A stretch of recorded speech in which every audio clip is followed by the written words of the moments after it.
Hi అండి, అందరికీ నమస్తే. నేను మీ Aruna. Welcome to mom's kitchen. ఈరోజు మన వీడియోలో నైట్ మిగిలిపోయిన అన్నం పడేయకుండా వడియాలు ఎలా తయారు చేసుకోవాలో చూపించబోతున్నాను. చాలా అంటే చాలా టేస్టీగా ఉంటాయండి. చిన్న పిల్లల నుంచి పెద్ద పిల్లల వరకు అందరూ లైక్ చేస్తారు, అంత టేస్టీగా ఉంటాయి. డెఫినెట్గా కురుకురే బదులు ఇవి ఇవ్వమనే చెప్తాను కిడ్స్కి అయితే. ఇలా మిగిలిపోయిన అన్నంతో చేసిన వడియాలు కరకరలాడుతూ చాలా రుచికరంగా ఉంటాయండి. సో ఈసారి అన్నం మిగిలిపోయినప్పుడు మీరు కూడా ఈ విధంగా ట్రై చేసి ఎలా వచ్చినాయో కామెంట్ చేయండి. ఈ వడియాల్ని ఒక్కసారి పెట్టుకుంటే సరిపోతుంది. సంవత్సరం అంతా వస్తాయో మనకి, అండ్ అస్సలు పాడవ్వు, చాలా టేస్టీగా ఉంటాయి. తర్వాత వడియాలు చూసారా ఎంత కలర్ఫుల్గా ఉన్నాయో. అన్ని నువ్వులే, ఎక్కువ నువ్వులు వేసుకున్నాను. చాలా టేస్టీగా ఉన్నాయి అనమాట. కరకరలాడుతూ చాలా బాగా వచ్చాయి. బయట కొనే వడియాలకు ఏ మాత్రం తీసిపోనంత టేస్టీగా ఉన్నాయండి. సో ప్రాసెస్లోకి అయితే వెళ్ళిపోదాం. దీనికోసం ఫస్ట్ మనకు కావాల్సింది అన్నం. నైట్ మిగిలిపోయిన చద్దన్నం ఉంటుంది కదా, అదండి. నేను ఇక్కడ చాలా అన్నం మిగిలిపోయింది, నైట్ ఎవరూ తినలేదు. ఇలా కొంచెం కొంచెం మిక్సర్ జార్లో యాడ్ చేసుకొని కొంచెం వాటర్ వేసుకొని మెత్తని పేస్ట్ లాగా గ్రైండ్ చేసుకొని పక్కన పెట్టుకోవాలి. మీకు వీలున్నంత మెత్తగా గ్రైండ్ చేసుకోండి, ఎక్కడ అన్నం మెత్తుకుండకూడదు. చూసారా, ఇక్కడ చూపిస్తున్న విధంగా మిగిలిన రైస్ అంతటిని ఈ విధంగా మిక్సీ పట్టుకొని పెట్టుకోవాలి. నాకు 4 కప్స్ అయితే వచ్చింది. కప్స్ వైజ్గా కొలుచుకుంటే ఈ విధంగా మొత్తం అంతా ఒకసారి కలిసేటట్లు కలుపుకోండి. చూసారా, ఇలా థిక్ బ్యాటర్ టైపు గ్రైండ్ చేసుకొని పెట్టుకున్నాను. ఇప్పుడు ఇందులో మనకి 1 కప్పుకి మనం 1 కప్పు వాటర్ తీసుకోవాలి. అలా నేను 4 కప్పులు రైస్ తీసుకున్నాను కాబట్టి 4 కప్పులు వాటర్ అయితే యాడ్ చేసుకుంటున్నాను. మనం ఇలా కూడా తీసుకోవచ్చు, లేదు ఇలా అవ్వదు అనుకునే వాళ్ళు డైరెక్ట్గా 4 కప్పులు వేరే గిన్నెలో వాటర్ వేసుకొని స్టవ్ మీద పట్టి బాగా ఎసర్లు కామిన తర్వాత ఈ మిక్సీ పట్టుకున్న రైస్ మొత్తాన్ని అందులో వేసి ఉండలు లేకుండా బాగా కలపాలి. నేను ఇక్కడ ముందే కలిపి పెట్టుకుంటున్నాను. ఎలా అయినా చేయొచ్చు, ఎలా చేయాలనుకుంటే మీకు కంఫర్ట్గా ఎలా ఉంటే అలా చేయండి. ఇందులోనే నేను 4 గ్లాసులు వాటర్ వేసేసుకొని ఉండలు లేకుండా విస్కర్ ఉంటుంది కదండి, దాంతో బాగా కలిపేసుకోండి. విస్కర్ లేని వాళ్ళు గరిటతోని కొంచెం ఓపిక పట్టి ఉండలు లేకుండా బాగా కలుపుకొని పక్కన పెట్టుకోవాలి. ఇలా మొత్తం అంతా బాగా కలుపుకున్న తర్వాత స్టవ్ ఆన్ చేసి స్టవ్ మీద పెట్టి అందులోకి 1 teaspoon salt, 1 teaspoon వంట సోడా వేసుకోండి. అంతే, అంతకు మించి ఎక్కువ వేయొద్దు, చాలా కొంచెం యాడ్ చేసుకోవాలి. 1 టీ స్పూన్ సరిపోతుంది మనం తీసుకున్న క్వాంటిటీకి. 1 టీ స్పూన్ వంట సోడా ఎక్కడైనా మనకి సూపర్ మార్కెట్స్లో, నార్మల్ షాప్స్లో కూడా దొరుకుతుంది. మనం వంట సోడా అంటాం కదా, అది బేకింగ్ సోడా.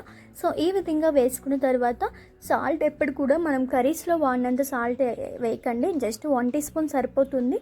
ఇక్కడ మనం కరెక్ట్గా సాల్ట్ వేసుకుంటే వడియాలు చేసుకున్నప్పుడు ఉప్పుగా ఉంటాయి. So just 1 teaspoon salt సరిపోతుంది. ఆ తర్వాత 10 నుండి 15 ఎండుమిరపకాయలు తీసుకొని ఈ విధంగా మిక్సీ పట్టుకొని చిల్లీ ఫ్లేక్స్ అయితే యాడ్ చేసుకున్నాను. తర్వాత 2 టేబుల్ స్పూన్ల వరకు జీలకర్ర, 6 నుంచి 7 టేబుల్ స్పూన్లు నువ్వులు యాడ్ చేసుకోండి. నువ్వులు వేసుకోవడం వల్ల ఇంకా టేస్టీగా ఉంటుంది అప్పడాలు అయితే. సో ఈ విధంగా మొత్తం అన్నీ యాడ్ చేసిన తర్వాత బాగా దగ్గర పడినివ్వాలి. ఇక్కడ చూపిస్తున్న విధంగా 5 నుంచి 10 నిమిషాలు టైం పడుతుంది మొత్తం అంతా దగ్గర పడేసరికి. మనకి దగ్గరగా తిక్కగా అయిపోవాలండి, ఇలా లూజ్గా ఉండకూడదు. ఇంకా మనకు ఉడకాలి, ఈ కన్సిస్టెన్సీ సరిపోదు అప్పడాలు పెట్టడానికి. బియ్యం పిండితో చేసే వడియాలు చాలా అంటే చాలా టేస్టీగా ఉంటాయి. ఒక్కసారి పెట్టుకొని వాటికి అలవాటు పడ్డామంటే మళ్ళీ మళ్ళీ అవే చేసుకొని తినాలనిపిస్తుంది, అంత బాగుంటాయి. సో ఇక్కడ చూపిస్తున్న విధంగా చూసారా, దగ్గర పడుతుంది కదా. చాలా సింపుల్ ప్రాసెస్ కాబట్టి ఎప్పుడు రైస్ మిగిలిపోయినా అప్పటికప్పుడు మిక్సీ పడేసుకుని ఇలా చేసి ఎండలో పెట్టేసుకోవచ్చు.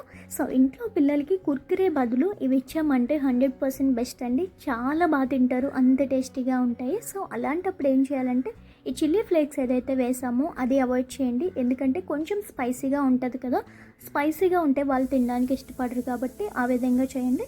ఇక్కడ చూపిస్తున్న కన్సిస్టెన్సీ వచ్చిన తర్వాత స్టవ్ ఆఫ్ చేసుకోవడమే. మనం వడియాలు పెడుతూ ఉండే కొద్దీ దగ్గర పడిపోతుంది పిండి అనేది. సో ఇలా ఒక శారీ తీసుకొని శారీ పైన మొత్తం వడియాలన్నీ ఇలా గరిటతో వేసుకోండి, స్ప్రెడ్ చేయకండి, అలా వేసి వదిలేయండి. ఈ విధంగా కాటన్ శారీ తీసుకోండి. శారీ లేదు అనుకున్న వాళ్ళు కవర్స్ ఉంటాయి, అప్పడాలు వేసుకునే కవర్లు, అవి ఈజీగా వచ్చేస్తాయి. ఇంకా శారీ మీద ఈజీగా రావు, తడి చేసుకోవాలి. ఇలా దగ్గర పడే టైంలో కొంచెం వాటర్ యాడ్ చేసుకొని మళ్ళీ హీట్ చేసుకోండి.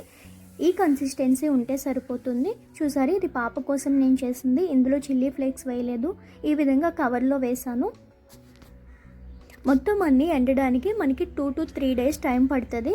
శారీ మీద వేసినవి నాకు 2 డేస్లో ఎండిపోయినాయి.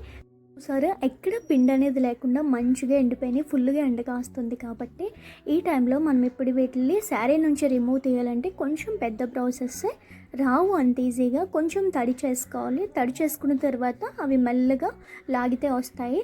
వీటిని లాగిన తర్వాత మళ్ళీ వన్ డే మనం పళ్ళెంలో కానీ ఏదైనా ప్లేట్లో కానీ వేసి వన్ డే అంతా ఎండలో ఉంచితే ఆ తడంతా ఆరిపోయి మంచిగా స్టోర్ చేసుకోవచ్చు, పాడవ్వి. ఇంకా అదే పాలిథీన్ కవర్లో కానీ ప్లాస్టిక్ కవర్లో అప్పడాలు వేసుకునే కవర్లు ఉంటాయి కదా, వాటిలో అయితే ఈజీగా దాని అంతటా అవే ఎండిపోయిన తర్వాత రిమూవ్ అయిపోతాయి అనమాట.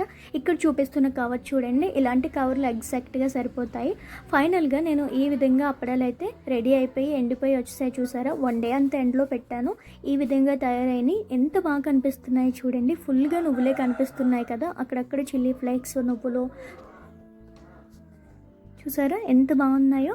పాప కోసం చేసినవి ఇక్కడ చూడండి, వైట్వి ఎంత ట్రాన్స్పరెంట్గా ఉన్నాయో. అంత చిల్లీ ఫ్లేక్స్ ఏం లేవు, లైట్గా చేశాను పాపకి కారం అనిపించకూడదని చెప్పి. సో ఇవన్నీ మంచిగా ఎండిపోయినాయి. నెక్స్ట్ డే కూడా 3 days కంప్లీట్గా ఎండబెట్టాను. ఇప్పుడు వీటిని మనం ఫుల్గా స్టోర్ చేసుకోవచ్చు, 1 year పైనే ఉంటాయి, అస్సలు పాడవు. ఎప్పుడు కావాలంటే అప్పుడు కొన్ని తీసుకొని ఫ్రై చేసుకోవడమే ఆయిల్లో వేసి.